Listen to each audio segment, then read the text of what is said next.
In Land of Promise, I look at the interaction between what I argue are three waves of technological innovation, three industrial revolutions, and three American republics, that is, different regimes from the founding of the United States in the 18th century up to the present. The French are famous for having formal revolutions which result in new formal constitutions. They're now in their fifth republic. They've been through several empires, a consulate, a directory, and a couple of monarchies since their revolution in 1789. We Americans pretend that we just had one revolution one time, the War of Independence against the British.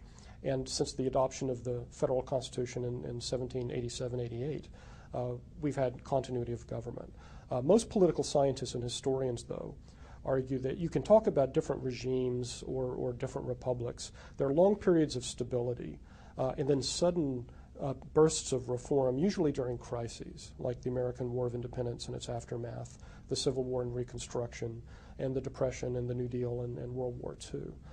So I follow others like Bruce Ackerman, who have argued that there have been three republics in the United States. A first republic lasting from the founding period. It falls apart during the Civil War and is rebuilt by Lincoln and his successors. And that second republic then lasts until the Great Depression, and it disintegrates.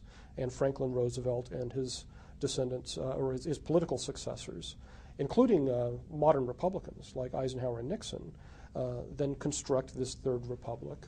History will show whether the Great Recession is the end of the third republic and the beginning of what I hope is a fourth republic. I hope it's not a first principate or a first empire or something like that of the United States. But the question that I wanted to address in Land of Promise was, what are the interactions between these cycles of political change and the cycles of technological change, which a lot of historians agree have been three in the economy.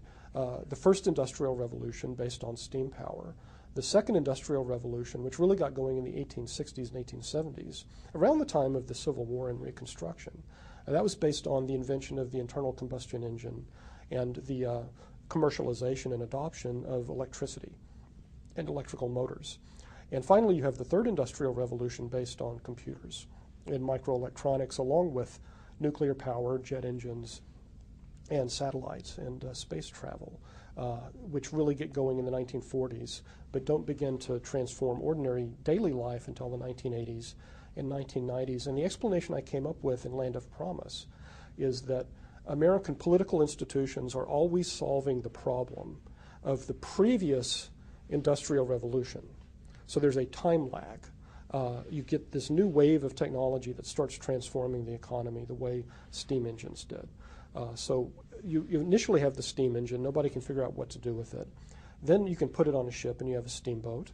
You put it on a wagon and you have a railroad.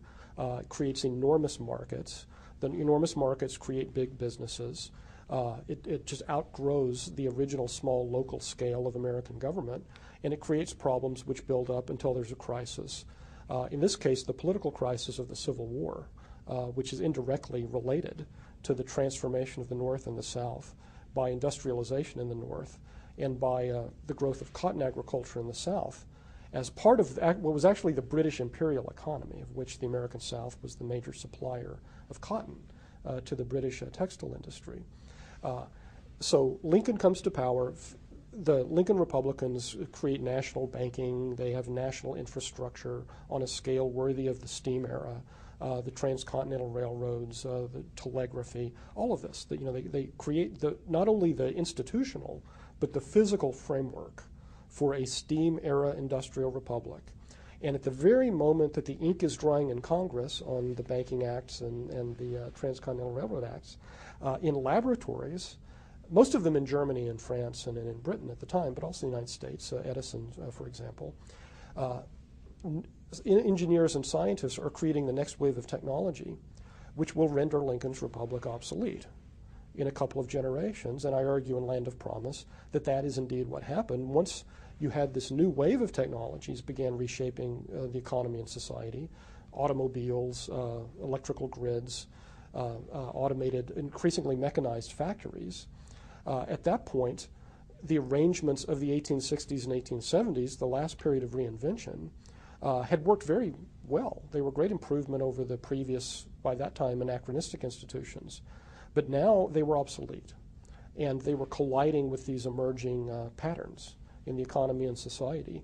And one of the things that was done by Roosevelt and his successors, Democrats and Republicans, and their equivalents in Western Europe and post-war Japan, was to come up with a new system, a new regime. It was literally a new government in some of the conquered Axis countries. Here it was based on policies and reinterpretations of statutes. But the Third Republic was a successful adaptation of American institutions, legal and political, to the new society that had been created in part. I don't want to be too economic deterministic here, but that is the foundation of a lot of the social change. It's these new grids, the road grid and the electricity grid, that creates a new suburban society, increasingly service sector occupations. If you look at the 1950s and the 1960s, the golden era of capitalism on both sides of the Atlantic, you got what would be called a social contract, a consensus, a balance of power among business, labor, and government, in which everybody shared the prosperity that had been made possible in part by these new technologies, the automobile and electricity and electrical motors. What's happened since the 1970s, I argue, in Land of Promise, is that we've had the beginnings of a new technological revolution based largely on information technology, IT. But the institutions that we have are holdovers from the middle of the 20th century, and even though they worked very well then, they're increasingly out of step with a society which is not only a society in which nearly 90% of people work in the service sector, not in manufacturing anymore, but also increasingly the service sector jobs are low-wage, human contact, high-touch rather than high-tech jobs in, if you think about retail, fast food, and the ones that are expanding the most rapidly, of course, have to do with an aging and increasingly sick population. Nursing aides, for example, home health aides. The institutional systems that we had to upgrade industrial labor, like labor unions in Detroit, are irrelevant in their mid-1950s, 1960s forms to this new emerging service sector workforce of the 21st century.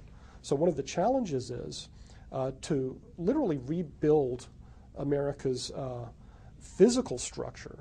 It's not just metaphor, it's actually physical. In order to, whether it's fiber optic pipes, natural gas pipelines, mobilizing the new technologies in the interest of greater prosperity, but also metaphorically changing the landscape of American law and politics to ensure that everyone can benefit from this, so that the gains from economic growth are not funneled to fewer and fewer people.